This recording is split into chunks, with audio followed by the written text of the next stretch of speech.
내당마님의 뜻을 가진 월살. 12신살에서 월살은 겁살에서 순행 여섯 번째 진으로 신자진년생은 수리월살이고 사유축년생은 미가월살이며 인호술년생은 진이월살, 해묘미년생은 축이월살이다.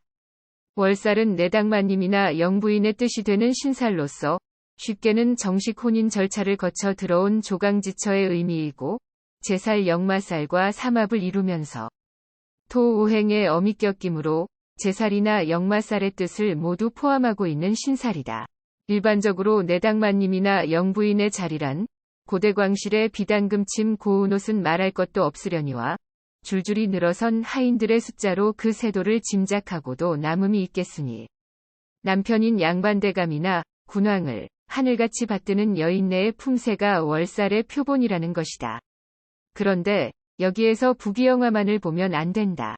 공무를 마치고 퇴청하는 길에 기생집을 거치고 소첩집을 들러 마음 내키는 대로 그날 밤을 유할 때 집에 있는 내당마님이나 영부인께서 받는 스트레스는 정말 이겨내기 힘들 것이니 이럴 때는 차라리 보통 여인네의 생활을 부러워할 수도 있다는 것이다.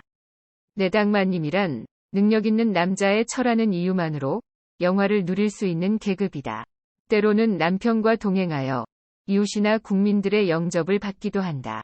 그러나 아주 중대한 남편의 업무나 공식석상에는 출입할 수 없으며 설사 타고난 영특함이 있다고 해도 그 지혜를 활용하기엔 행동의 제한을 받으니 영화스럽기보다는 도리어 불편하고 짜증스러울 수도 있다. 한 가지 다행스러운 것은 든든한 남편과 권세에 힘입어 재물을 취할 수 있다는 점이다. 군왕의 녹봉이나 하사금이 남보다 많을 것은 물론 수시로 내려질 보상금이나 사례금은 돌려줘야 될 부채도 아니고 또한 이유 없이 가져오는 것도 아니므로 부담이 없다. 도덕적으로나 법률적으로 부끄러운 짓은 하지 말아야 한다는 조건이 붙어 있기는 하다. 다만 남편이 살아있을 때의 이야기이다. 설사 잘못이 있다 해도 섣불리 내칠 수 없는, 때로는 구관까지도 요리할 수 있는 부인 입장을 종합하여 월살을 논하는 것이다. 먼저 힘들여 일하지 않아도 수입이 있으니 육체적으로 한가하다. 혹 소송사 생겨도 민영사적 책임을 직접 지지 않으니 유력한 사람의 후광을 입거나 배려 덕분이다. 비록 수용되는 일은 있어도 변상하는 일은 없다. 인간적인 면에서는 고독의 극치이다. 사주원국에 월살이 있거나 그 삼합인자인 제살과 영마살이 널려 있으면 재물을 논하는 데 있어 남부럽지 않으며 월살 대운이나 세운에서 인척 간의 혜택이 이어진다.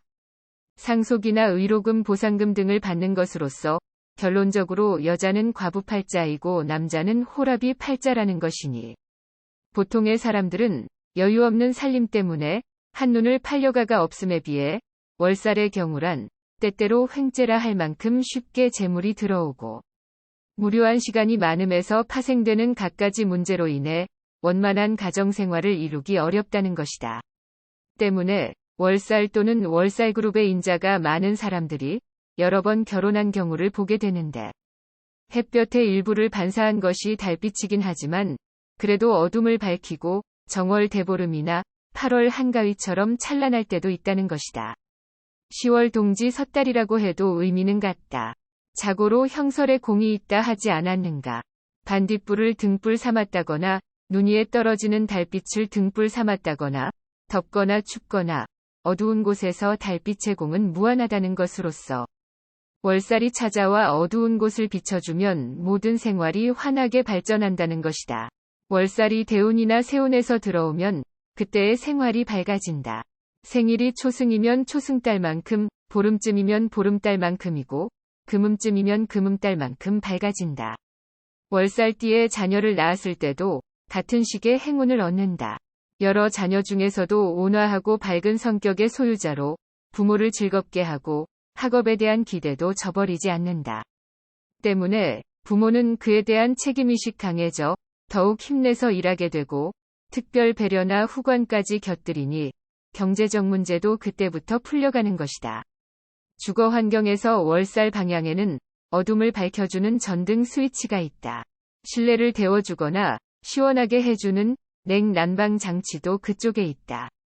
모두 진자리 마른자리 갈아주시는 모친의 상과 같은 것이므로 12신살에서의 월살도 인자한 모친의 상으로 이해하면 된다. 월살 방향으로의 이사는 어떤 귀인의 혜택이나 인정의 배려 등 많은 원조를 받는 것이다. 회사 사택이나 부모의 가호 아래 옮겨가기도 하고 요즘 같으면 임대주택도 이에 해당하며 유력한 이들의 특별 대접을 받게도 되지만 원래 자기의 힘이 들어가지 않는 공짜의 집인 만큼 그리 편안하지는 않다.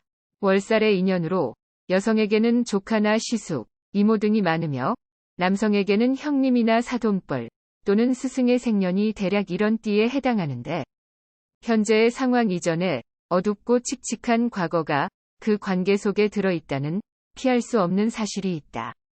월살은 햇빛이 아닌 달빛의 은덕 같은 것이다. 그래서 아버지처럼 밝고 환하지 않으며 어머니처럼 조용하고 은밀한 혜택이다.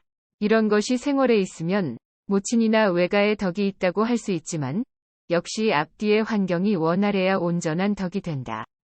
운명 상담에서 잊지 말아야 할 것이 있다.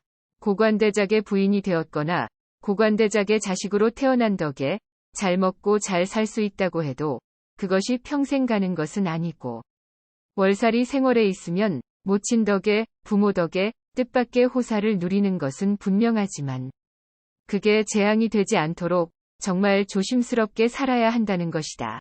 월살 여기까지 하겠습니다. 영상 미흡하더라도 구독, 좋아요 눌러주시면 감사하겠습니다.